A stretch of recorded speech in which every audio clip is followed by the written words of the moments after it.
Na reflexão de hoje, vamos analisar a vida de Abigail, uma mulher de caráter conciliador. Dividiremos esta reflexão em 3 pontos: a responsabilidade de Abigail, a presteza e coragem de Abigail e a fé recompensada. O texto bíblico base se encontra em 1 Samuel, capítulo 25, do versículo 10 ao versículo 13, e também os versículos 21 e 22, que diz assim: Respondeu Nabal aos moços de Davi e disse: Quem é Davi? E quem é o filho de Jessé? Muitos são hoje em dia os servos que fogem ao seu senhor.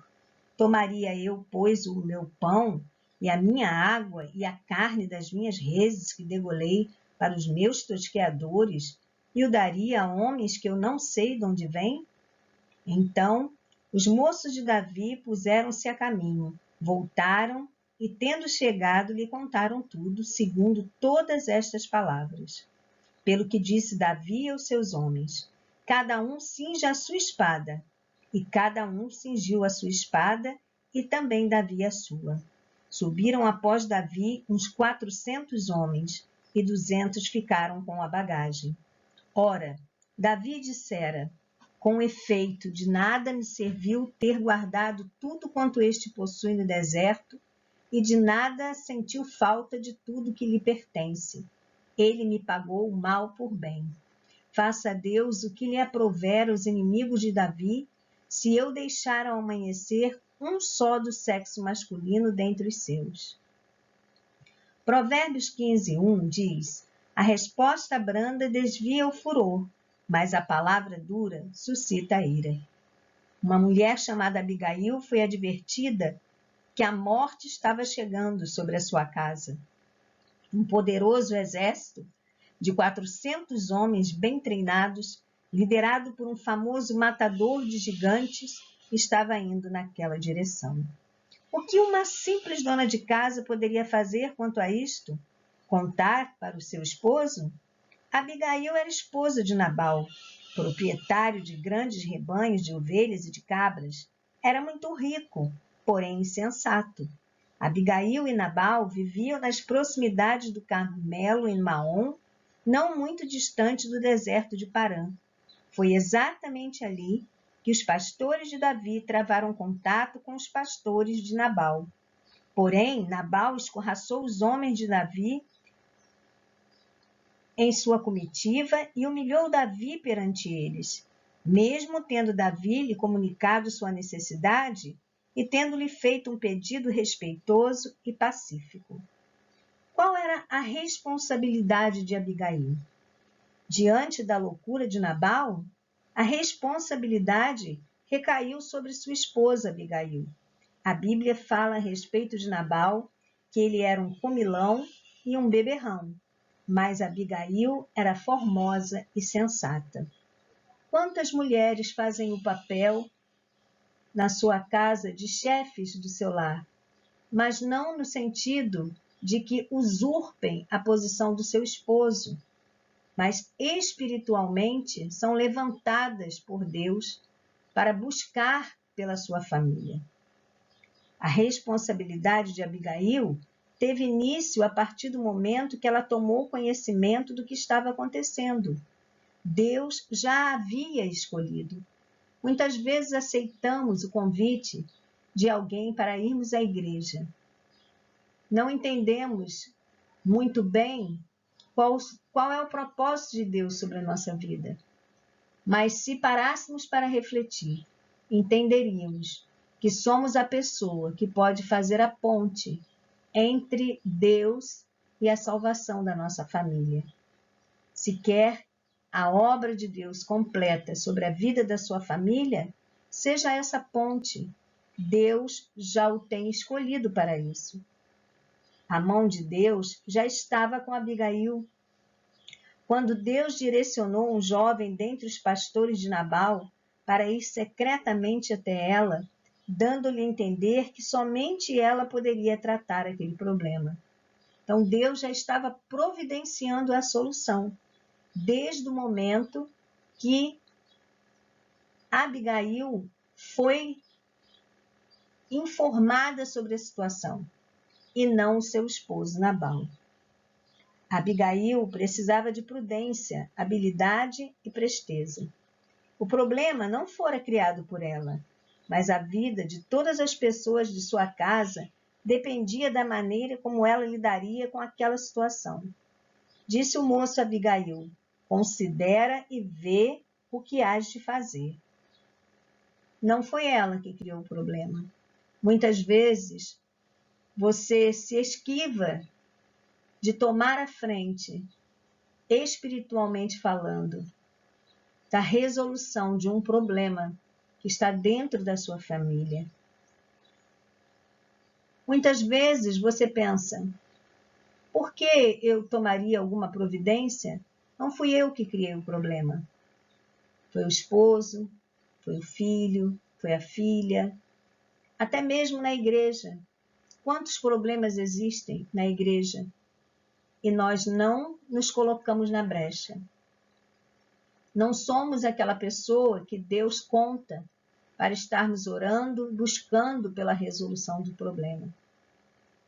Que nós possamos aprender com Abigail a ter esse caráter conciliador, a ser essa pessoa que se dispõe a ir ao encontro do problema para resolvê-lo.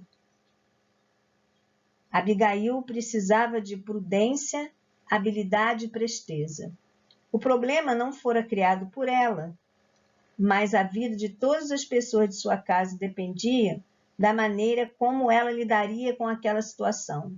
Disse o moço a Abigail: considere e vê o que hás de fazer.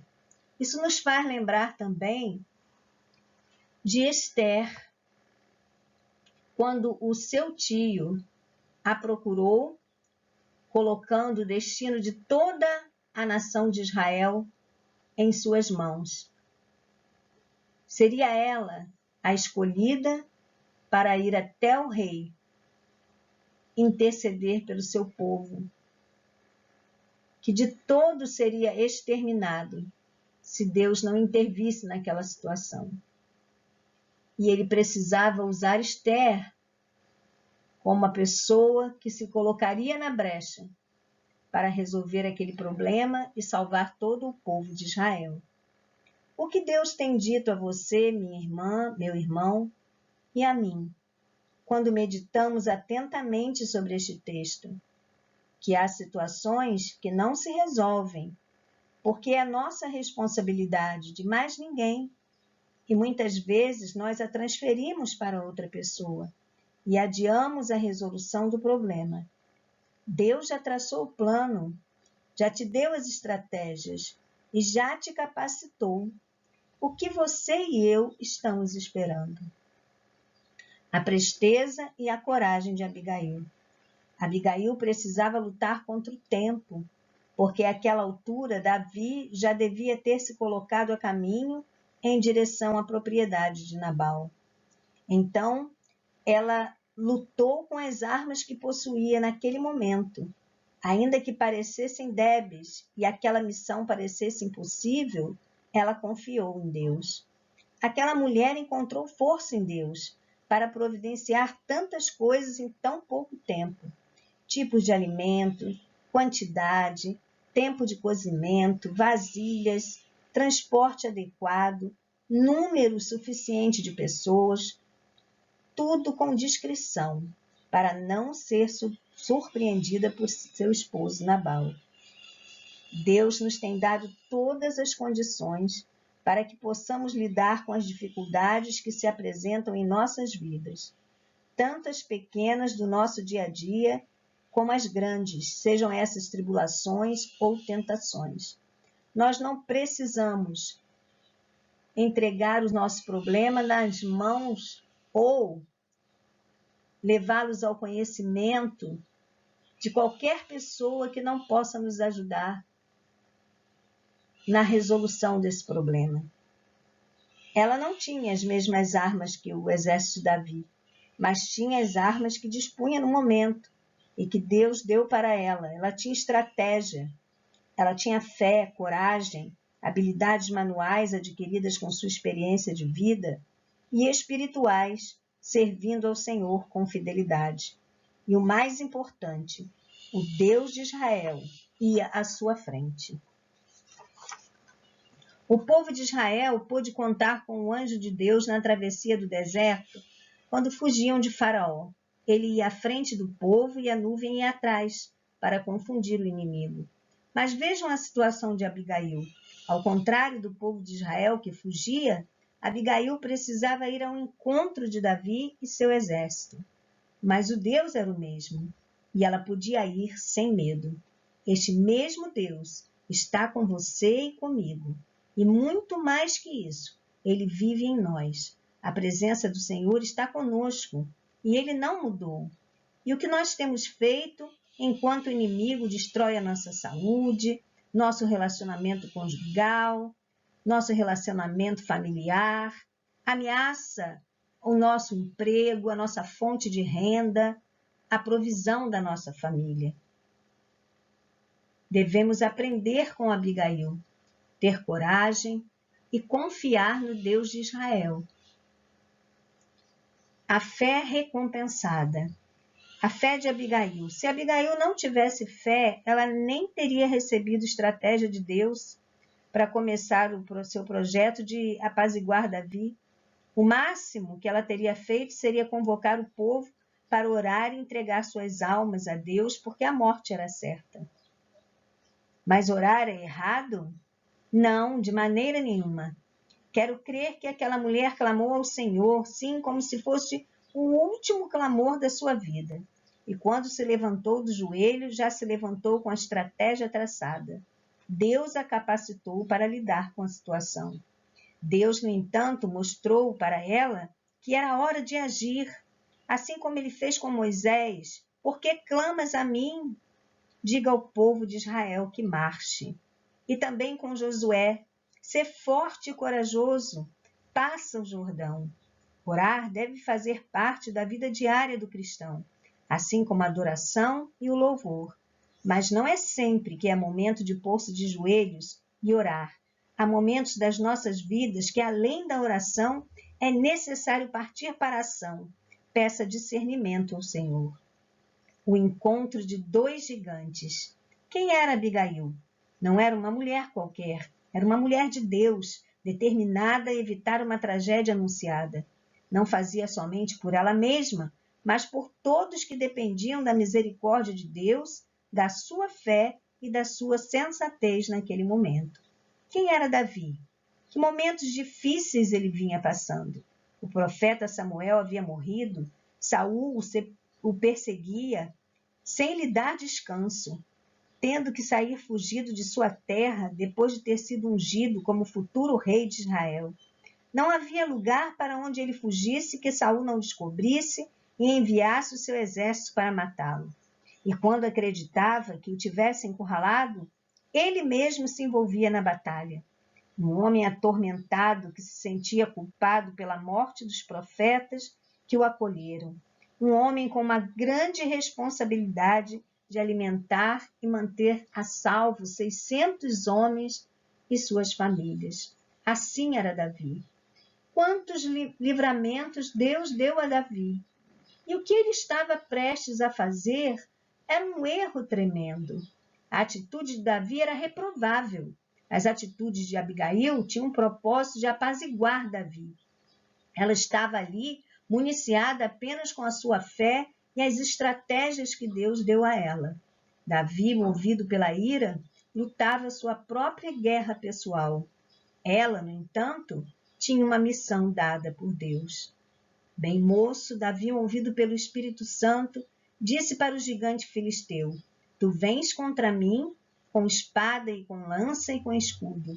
Eu, porém, vou contra ti em nome do Senhor dos Exércitos, o Deus dos exércitos de Israel, a quem tens afrontado.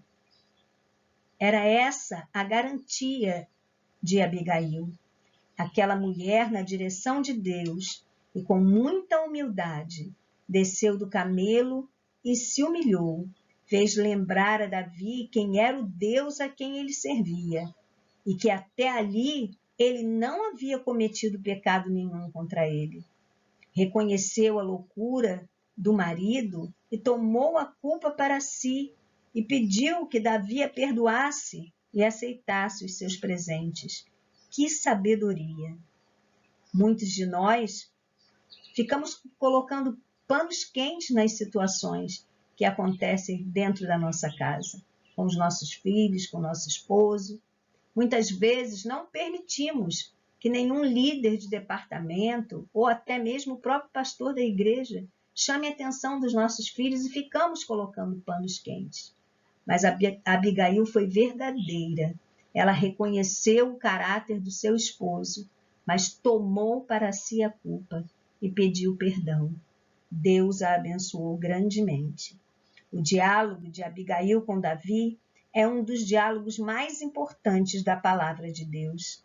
Davi se curva diante da autoridade vinda da parte de Deus nas palavras proferidas por aquela mulher. Aquela mulher profetiza sobre a vida de Davi, abençoa o homem de Deus e é abençoada. Foi sensata e sábia até o fim, porque enquanto tudo isso acontecia, seu esposo Nabal se regalava em um banquete, como um banquete de um rei, e ela nada lhe falou a respeito, até o outro dia, para que se curasse da sua embriaguez. Quantas mulheres são sábias assim? Muitas mulheres querem ter razão quando não existe um clima, um momento propício para isso. Muitas vezes seus esposos estão drogados, seus filhos estão drogados ou embriagados ou enraivecidos, mas ela não tem o discernimento de entender o momento certo de falar e de se calar. Por causa da fidelidade, da fé de Abigail, da sua sensatez e presteza, o homem de Deus, tomado pela ira, foi apaziguado. E isso evitou que ele cometesse um grande pecado, do qual poderia se arrepender amargamente. Deus feriu a Nabal, e Davi tomou aquela mulher virtuosa como sua esposa. Ambos foram abençoados. Queremos ser abençoados? Seja homem, mulher, jovem, crianças, obreiros da casa do Senhor, aprendamos com o Senhor Jesus a sermos mansos e humildes de coração. Mateus capítulo 11, versículo 29. A temperança é fruto do Espírito. Está em Gálatas 5, 22. Mateus 5, 9 diz que os pacificadores são chamados filhos de Deus. Tiago, capítulo 1, versículo 20, diz que a ira do homem não opera a justiça de Deus. Tiago, capítulo 3, versículo 18. Para encerrar, o fruto da justiça é para os que exercitam a paz. Que Deus possa falar melhor aos nossos corações. Possamos ser abençoados por esta palavra. Não somente cada um de nós, mas também a nossa família possa crescer no relacionamento uns com os outros e no relacionamento com o Senhor. Amém?